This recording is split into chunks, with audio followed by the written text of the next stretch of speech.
Prosiguiendo en nuestro estudio, vamos a ingresar al análisis de lo que es la dinámica. Bueno, primero pongámonos en un punto de análisis donde nosotros ya comprendemos todo lo que es el movimiento tal cual. No nos han explicado cómo todavía surge el movimiento, pero sabemos que existe, que está ahí, entonces es un primer indicador. Tú eres capaz de ver que los objetos se mueven, fantástico, entonces ya estamos empezando a hacer una comprensión real de lo que está pasando en nuestro contexto. Pero entonces entra una pregunta y la pregunta llega a decirte, bueno, ¿y ahora qué es lo que nosotros podemos hacer para generar movimiento, ¿no? Y es donde la dinámica nos ha de responder en forma clara de cuáles son las causas que generan el movimiento y cuál es ese factor clave que nosotros requerimos para vincular cinemática y dinámica. Esta es la parte de dinámica en la física 1. Soy el ingeniero Ernesto Musquivar Caballero y espero que puedan entretenerse un poco y obviamente pasarla bastante bien con lo que es nuestra clase de dinámica en física 1. Empezaremos hablando de las leyes de Newton. Bueno, antes de Newton existía un concepto que es bastante clásico, que lo vamos a ver posteriormente, que es la cantidad de movimiento, ¿no? Que nos hablaba de la interacción de la masa y la velocidad. Pero Newton entra más allá. De hecho, desarrolla herramientas junto a Leibniz, como es el cálculo, para hacer estos estudios y plantea lo que son las famosas leyes de Newton, que van a dar base a todo lo que es dinámica. ¿Y qué son para nosotros las leyes de Newton? Pues son planteamientos básicos que van a generar una rama del conocimiento que hasta el día de hoy se va a conocer como la mecánica clásica, o lo que ustedes conocen el día de hoy como buena parte de la física 1, ¿no? Está enfocada a tres áreas, ¿no? El primer área es la inercia, la razón por la cual los cuerpos no se mueven o preservan su movimiento luego de que estos han cambiado de velocidad y salen de un sistema. La segunda, la ley de la fuerza y finalmente la ley de la acción y de la reacción. Empecemos por la ley de la inercia, ¿no? Nos va a indicar que una partícula va a permanecer a velocidad constante, velocidad cero, siempre y cuando no existe una fuerza que vaya a interactuar con un sistema y que vaya a cambiar este estado, ¿no? O ya, también llamado estado de inercia. Nosotros podemos encontrar muchos elementos que se encuentran en ese estado de inercia tal cual, o son buenos ejemplos de estado de inercia aunque se encuentran todavía en relación con otros elementos del medio. Puedes hablar de elementos muy grandes, como es el Sol, ¿no?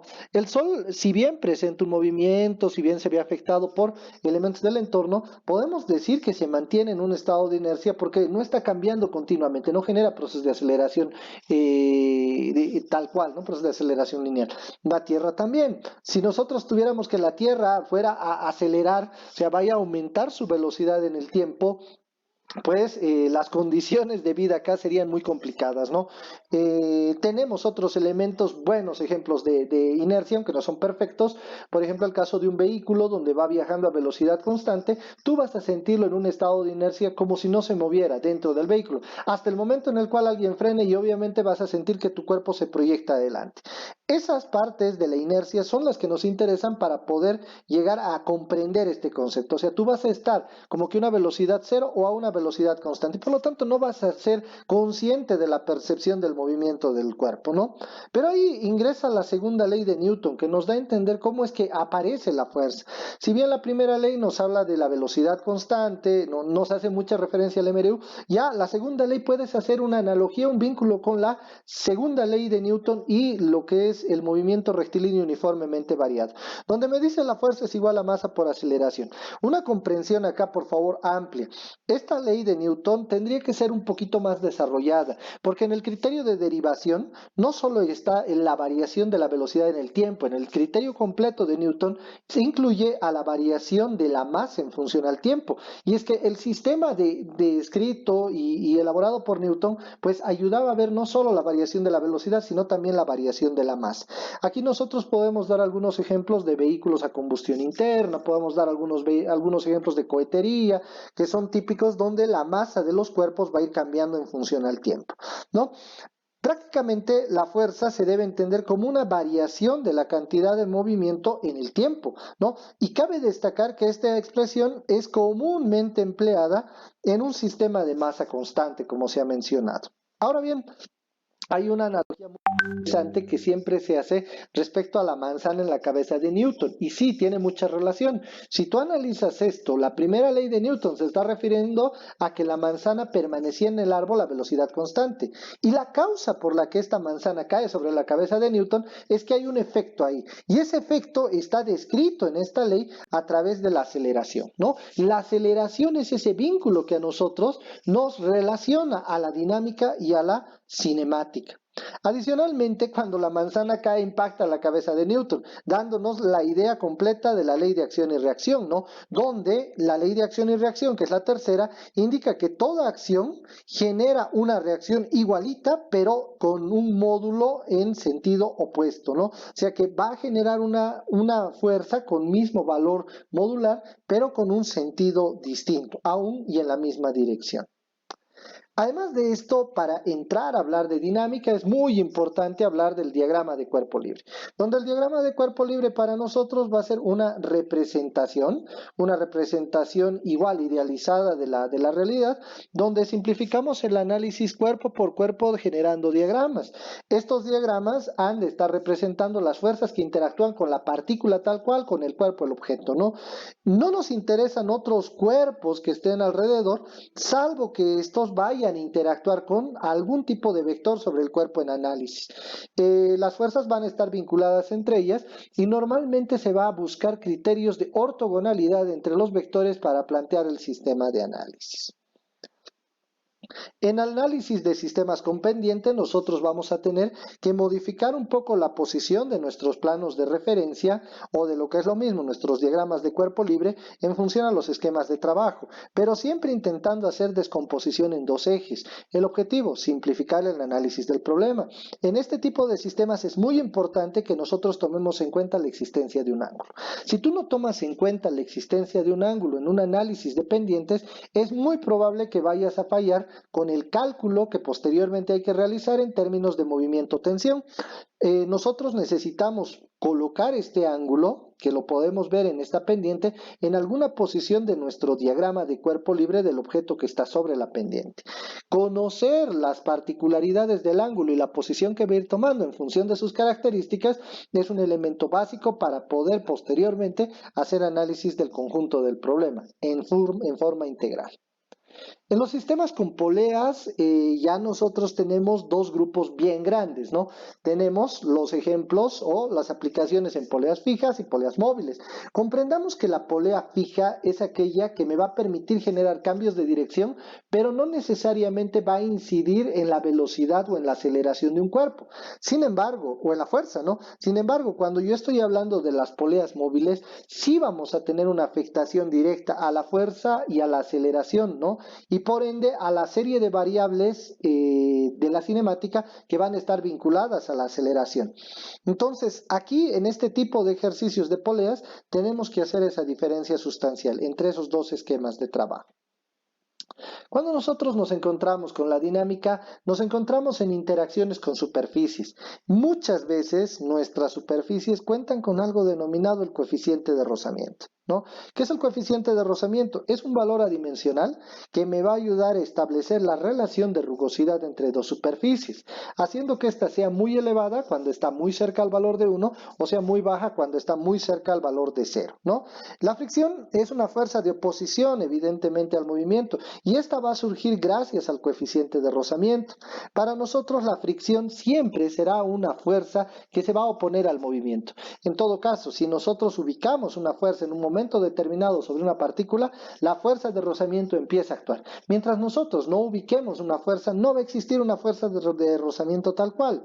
Un detalle muy importante que hay que subrayarlo antes de pasar el tema es que el coeficiente de rozamiento puede tener dos vertientes, ¿no? Un coeficiente de rozamiento que sea estático cuando el objeto está inicialmente sin movimiento y un coeficiente de rozamiento que sea dinámico o, perdón, dicho de otra manera, que sea cinético, el cual se va a encontrar ya cuando el objeto esté en movimiento. A todo esto también aparece otro concepto complementario al análisis de la polea, que es la tensión. Y la tensión es una fuerza que se ha de manifestar en los cables, ¿no? Estos están directamente relacionados con dos partículas, mismas que se encuentran en un sistema en movimiento. En algunos casos no estamos hablando de una partícula con el cable, podemos estar hablando de un muro, podemos estar hablando de un techo. La cuerda, al estar sometida al peso o a una fuerza que llegue a estirarla, pues ha de generar una tensión. Normalmente en este tipo de problemas vamos a hablar de una cuerda que sea inextendible para que no tengamos el problema del alargamiento de cuerda y por lo tanto variaciones en su conceptualización. Y por otro lado vamos a tener la característica de que la tensión en nuestros casos de la cuerda pues va a considerar una cuerda que no se rompa, ¿no? Para que tenga cualquier tipo o soporte cualquier tipo de tensión. También tenemos aplicaciones a la dinámica circular. Como ya se había dicho antes, la parte cinemática circular tiene una aplicación directa a varias funciones. Y una de estas es la dinámica circular, donde para nosotros la dinámica circular va a estudiar las causas del movimiento de partículas que se encuentran en rotación. Nosotros tenemos que establecer una relación entre la rotación de un cuerpo y su eje, ¿no? Y la rotación del cuerpo va a estar definida a través de variables tales como la velocidad angular, tal como la velocidad tangencial, la aceleración tangencial. Destacar que estas variables específicas corresponden al movimiento circular. Y algunas de ellas, como la que se puede observar acá, que es la aceleración centrípeta, pues nos va a ayudar a interpretar o a comprender cómo es que los cuerpos, además de poder acelerarse por el fruto del cambio de velocidad en módulo, también pueden llegar a generar aceleración por el cambio de posición de la velocidad. Y esto nos hace comprender que estamos tratando con cantidades vectoriales, ¿no? Dentro del concepto de lo que es la fuerza centrípeta, justamente hablando de la parte conceptual de la aceleración centrípeta, nosotros entendemos a la fuerza centrípeta aquella que ocurre gracias a la aparición de esta aceleración centrípeta, como ya se había anunciado por el cambio de velocidad en posición más no en módulo. Pues cuando yo cambio la velocidad en posición, me estoy encontrando con un cambio, o sea, una transformación de la velocidad, pero también cuando estoy cambiando la velocidad en sentido, ya no estamos hablando de la misma velocidad. Porque no lo olvides, un vector no solo se define por un módulo, sino también se define por la dirección y el sentido que toma. Adicionalmente, debemos comprender que existe lo que es la velocidad tangencial en el tiempo, que también es real, y existe la aceleración tangencial y existe la aceleración angular, que son elementos que normalmente van a ir interactuando en el tema de la fuerza. Complementariamente a esto, nosotros hemos de hablar de la estática. Para nosotros la estática es una parte, en algunos casos se la considera así como una parte de la dinámica y en otros como una parte independiente de la física. En el libro de Bert Johnson, nosotros hemos de considerar a la estática como un apartado general global bastante amplio porque tiene muchas aplicaciones, especialmente para la ingeniería civil. Y se basa prácticamente en cuatro condiciones, ¿no? Y estas cuatro condiciones son condiciones de sumatoria nula, las cuales podemos indicar que estas condiciones me muestran que cuando los resultados son nulos, tanto de la sumatoria de fuerzas en el eje X, la sumatoria de fuerzas en el eje Y y eventualmente la sumatoria de fuerzas en un eje Z y la sumatoria de los torques o aquellos elementos que me van a permitir hacer un giro considerando un eje de rotación y un brazo de palanca, entonces nosotros estamos en medio de un proceso estático, ¿no? O probablemente en un ejercicio nos soliciten que calculemos un estado estático de un cuerpo y para eso tenemos que hacer una sumatoria de fuerzas. Las aplicaciones de esto, como les indicaba antes, van muy enfocadas en lo que es la ingeniería civil por el hecho de tener que desarrollar estructuras consolidadas que normalmente no tengan que estar en desplazamiento-movimiento, algo un poquito distinto a lo que es la parte mecánico-mecatrónica, ¿no? El tema de la pseudofuerza es un complemento final a todo el análisis de la parte dinámica. En muchos casos has de escuchar el término de lo que es la fuerza centrífuga. En muchos casos has de escuchar términos de la fuerza de inercia. En realidad, como tal, la fuerza de inercia no existe, porque la inercia, como lo hemos visto en la parte conceptual de la primera ley, me hace referencia a una un elemento que se encuentra a velocidad cero o a velocidad constante. Si permaneces a velocidad cero o a velocidad constante, es completamente errado hablar de la existencia de una fuerza, pero sí es completamente posible hablar de la existencia de la conservación de la inercia cuando un cuerpo abandona un sistema posteriormente a haber encontrado o haberse encontrado en él a una velocidad constante, ¿no? En esos casos vamos a tener la existencia de pseudofuerzas que son considerados como fuerza, pero que no necesariamente tienen la característica de una aceleración, sino que simplemente han sido impulsados de un sistema que se encontraba en un estado de inercia y que posteriormente interactúan en un sistema más amplio. Hasta acá ha sido la parte relacionada con la dinámica y los espero para empezar a ver ya el estudio de sistemas con energía y cantidad de movimiento. Muchas gracias.